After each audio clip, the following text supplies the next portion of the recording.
dongeng, dan legenda. Legenda hantu Citnonong berasal dari Jawa, Indonesia, dan menggambarkan sosok makhluk gaib yang dikenal dengan kepala yang nonong atau menonjol, yang sering dihubungkan dengan bentuk kepala yang besar di bagian atas.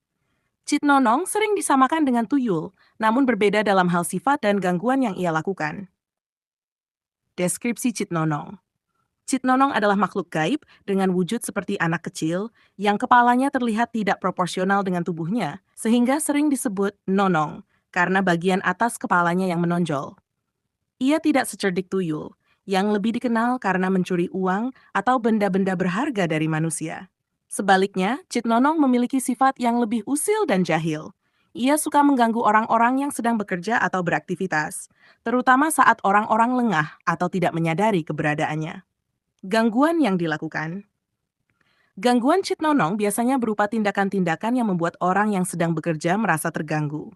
Salah satunya dengan membuat alat kerja menjadi tidak berfungsi atau menimbulkan suara-suara aneh yang mengalihkan perhatian. Misalnya, seorang petani yang sedang bekerja di ladang tiba-tiba merasakan ada sesuatu yang menyentuh atau mengganggu mereka tanpa ada sumber yang jelas. Citnonong juga sering menciptakan gangguan berupa barang-barang yang hilang atau berpindah tempat, membuat orang merasa bingung dan kesal. Citnonong tidak memiliki niat jahat seperti mencelakai manusia, namun gangguannya bisa sangat mengganggu aktivitas sehari-hari. Sifatnya yang usil terkadang membuat orang-orang di kampung merasa kesal atau khawatir ketika mengalami kejadian-kejadian aneh saat bekerja, terutama di tempat-tempat yang dianggap angker. Asal-usul dan kepercayaan. Tidak ada versi tunggal mengenai asal-usul Citnonong, namun dalam cerita rakyat, ia sering dikaitkan dengan hantu atau makhluk yang menghuni tempat-tempat tertentu seperti ladang, kebun, atau hutan. Beberapa orang percaya bahwa Citnonong adalah makhluk yang tinggal di tempat-tempat sepi atau yang jarang dikunjungi manusia.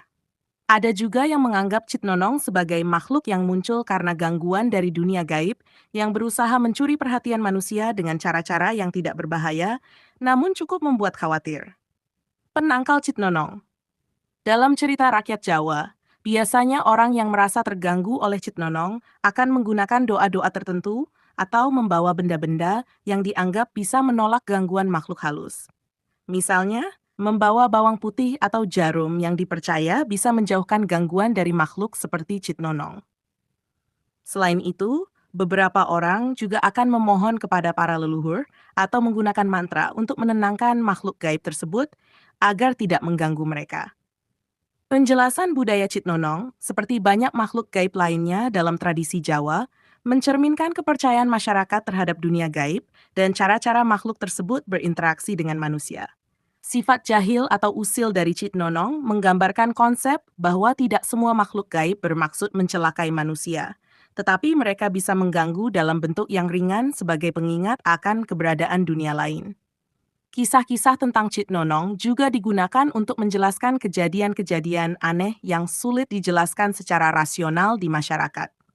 Dengan demikian, legenda hantu Citnonong bukan hanya merupakan cerita tentang sosok yang menakutkan, tetapi juga sebuah cerminan dari keyakinan dan nilai-nilai budaya yang masih hidup di masyarakat Jawa hingga kini. Citnonong menjadi bagian dari kekayaan cerita rakyat Jawa yang berkembang di tengah masyarakat, mencerminkan keyakinan terhadap dunia spiritual, dan bagaimana manusia harus menjaga hubungan harmonis dengan alam dan makhluk tak kasat mata. Cerita-cerita seperti ini seringkali berfungsi sebagai peringatan atau pelajaran tentang pentingnya kesadaran, kewaspadaan, dan kebijaksanaan dalam menjalani kehidupan. Terutama ketika berhadapan dengan hal-hal yang tidak bisa dijelaskan secara logis. Fungsi sosial dan budaya. Cerita tentang hantu Citnonong tidak hanya sekadar mitos atau legenda, tetapi juga berperan dalam menjaga tata nilai sosial masyarakat. Citnonong dianggap sebagai pengingat agar manusia selalu waspada dan hormat terhadap lingkungan di sekitarnya, terutama di tempat-tempat yang dianggap memiliki kekuatan gaib. Di banyak masyarakat tradisional Jawa, kawasan-kawasan seperti hutan, ladang, atau kebun sering dianggap sebagai tempat-tempat yang dihuni oleh makhluk halus, sehingga manusia harus berhati-hati dan menjaga adab saat berada di tempat tersebut. Selain itu, legenda Citnonong juga berfungsi sebagai hiburan atau cerita yang menghidupkan suasana dalam perbincangan sehari-hari. khususnya pada saat acara kumpul keluarga atau cerita rakyat yang diceritakan turun-temurun. Cerita ini juga sering menjadi bahan pembicaraan ketika seseorang mengalami kejadian-kejadian aneh atau tidak terduga di tempat kerja atau rumah. Relasi dengan makhluk halus lainnya. Dalam mitologi Jawa, Citnonong bukanlah satu-satunya makhluk yang suka mengganggu manusia dengan cara-cara yang jahil. Beberapa makhluk lain seperti Wewe Gombel, Kolor Ijo, atau Buto Ijo juga memiliki kisah-kisah yang serupa, meski dengan perbedaan karakter dan niat. Wewe Gombel, misalnya, sering dianggap sebagai makhluk yang suka menculik anak-anak, sedangkan Kolor Ijo lebih dikenal karena sifatnya yang lebih kejam. Citnonong lebih ringan dalam hal gangguan, dan keusilannya lebih sering membuat orang merasa terganggu tanpa merasa terancam. Relevansi legenda di masa kini. Meski kepercayaan terhadap makhluk halus seperti Citnonong perlahan mulai berkurang di kalangan generasi muda yang lebih modern dan rasional, legenda ini tetap hidup di daerah-daerah pedesaan. Beberapa orang tua masih menceritakan kisah Citnonong untuk mengajarkan anak-anak agar berhati-hati saat bekerja di luar rumah, atau sebagai cara untuk menjelaskan kejadian-kejadian misterius yang terjadi tanpa sebab yang jelas. Cerita ini juga menunjukkan bahwa di balik teknologi dan kemajuan modern, kepercayaan terhadap dunia tak kasat mata masih memiliki tempat di hati masyarakat. Secara keseluruhan, legenda hantu Citnonong menggambarkan karakter unik dalam dunia mitologi Jawa, yang tidak selalu mengancam, namun tetap mengingatkan manusia akan keterbatasan mereka dalam memahami alam semesta. Cerita ini memperkaya wawasan budaya dan spiritual masyarakat, menghubungkan generasi masa kini dengan warisan leluhur yang kaya akan makna dan simbolisme.